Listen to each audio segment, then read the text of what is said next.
All right, welcome to your second podcast on anatomy language. As always, I always recommend that you download the anatomy language Unit 1 notes from Schoology into Notability and then split screen with Notability. This helps you add your own notes as we go, and it really helps you process the information better. Okay, this podcast is going to be focusing on body planes and sectioning. Okay, so the first section we're going to talk about is a transverse section. So what is sectioning, first off? Well, we could be talking about an image like you see in this picture over here, or we could actually be taking a cut of a tissue or an organ as something like a pathologist might do in a lab. So the different sectioning techniques can be used in a variety of different ways, and they are different based on the view and the angle that the section is being taken. So the first section is a transverse section. A lot of times we also call this a cross section, so that might be more familiar to you. And then in a couple other places, you might also see it referred to as an axial section. So a transverse section is any time you cut along the horizontal plane. So in this image here, you can see that a transverse section is going across horizontally her body. So the inferior and superior portions are going to result. So we would get an inferior portion of whatever we're taking a transverse section of, and a superior portion. Now, we don't often take a transverse section of a whole body. So we could also be talking about like a liver. If somebody had to do a biopsy on the liver, we might take a transverse section of that liver and get superior and inferior portions, okay?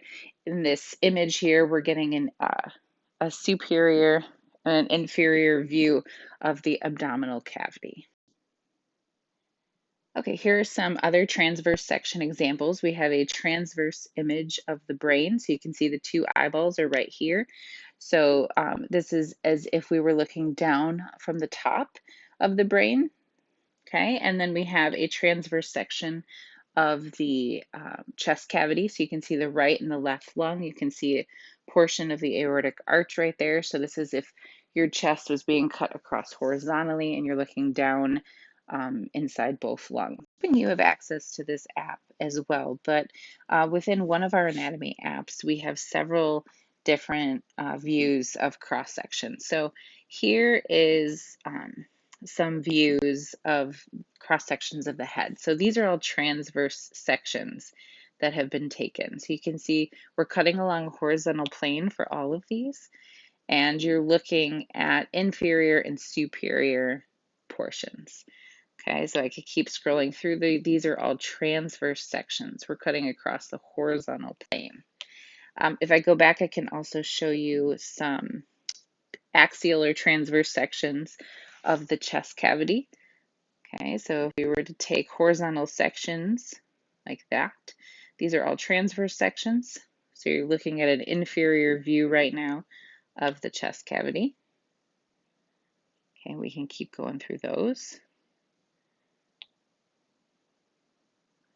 And I mean, the reason why we would be taking transverse sections is, for pathological reasons. They might be looking at the width of a vessel would be a really good reason to take a transverse section of a blood vessel. You can see the portion of the blood vessel here. You can see inside and the width of them. If there's any blockages or anything like that, would be great reasons to take transverse sections. And then there's the abdomen down here. We can see some transverse sections of those as well. So again, if we're looking at the interior of anything, here we can see the lining of the stomach. Okay, we can see cross sections of the liver. So the vertebrae, we can see those, the cross section of those. Again, more blood vessels. Okay, so those are all great reasons to do transverse sections of a variety of tissues and organs. Okay, next we're going to talk about sagittal sectioning. So this is when something is cut along a longitudinal plane or a vertical plane or lengthwise, and it results in left and right portions of whatever you're cutting sagittally. It could also, remember, be an image taken sagittally. So this image right here that we're looking at, you can see a sagittal view of the abdominal cavity. So you see the vertebrae, the rectum, the intestines there. So you're looking at it from the sides, you're looking at it sagittally. Here we have some good imaging examples of sagittal sections. So you see a sagittal view of the vertebral column in both of those images.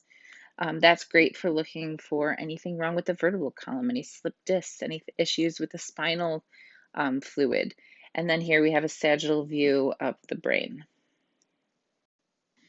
Okay, here we just have a couple sagittal views of the head here. So you can see we're cutting along the vertical plane.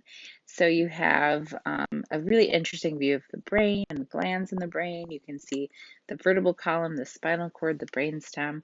So lots of interesting things you can see looking at these sagittal cross sections here. And here's another one.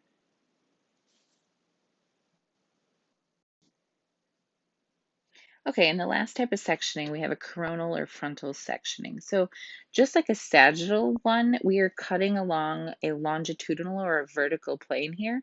But instead of getting left and right sides like a sagittal, here we're going to get an anterior and a posterior part. So in this imaging picture you see up here in the top right corner, you can see this is a coronal or a frontal view of the thorax, so the chest cavity. You can see the lungs, you can see both the right and the left lung, the heart. So again, it's being like cut down the midline of the body, or the view is down a longitudinal vertical plane right down. And we're seeing an anterior or a posterior side. Okay, here's a couple of images that show coronal or frontal sectioning. So you see an image of the brain. Here we're looking at a posterior view of the brain. And then here is a heart that we have cut a coronal section of. So you've got anterior and posterior portions of the heart. If you've ever dissected a heart before, maybe in freshman bio, I know some people have, you did a coronal or a frontal sectioning of your heart. Okay, and for our last example, we have a couple coronal sections of the head here. So we'll take a look at those. So again, we're cutting down that vertical plane, but we are cutting anterior and posterior portions. Okay, so we're cutting sideways, and we can rotate that maybe around so you can see it a little better. There you go. So we're cutting anterior and posterior slices, so still down a vertical plane. Okay, now hopefully you're split screened with Notability. I want you to complete this sectioning practice. What we have is two different views of the kidney, and I want you to pretend you're a pathologist and cut these kidneys in the three different sectioning techniques. So what I would do is just use three different colors and show how you would slice them transversely, frontal or coronally, and sagittally.